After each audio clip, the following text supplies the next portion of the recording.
Цзин, сені қолында көтеру үшін міндетті түрде осынша ішу керек педі? Сен ханым, өзіңді әдепті ұстасаңшы. Ақыр соңында сен Сяобайдың анасысың. Бұл сіз ойлағандай емес, Гу ханым. Мен әріптестермен отырыста болдым. Сол ғана. Қандай айырмашылығы бар?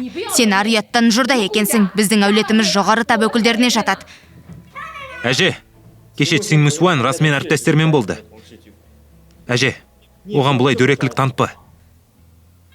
Әже, сен жамансың. Менің анаммен олай сөйлесуші болма.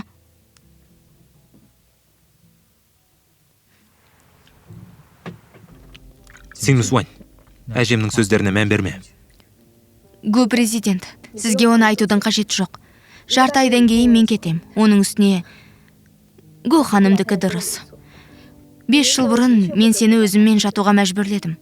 Ал енді Сяобайдың атын жамылып, Гу әулетінің мүшесі болу үшін сенің үйіңде қалдым. Жетер. Жетер дейсің бе? Гу Цзин, бұл жағдайды сен бәріне дәл осылай жеткізесің емес пе? Шық. Шыққым келмейді. Гу Цзин.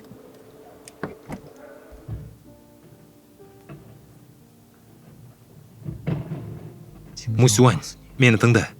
Мен ешқашан сен жайлы жаман ойлаған емеспін.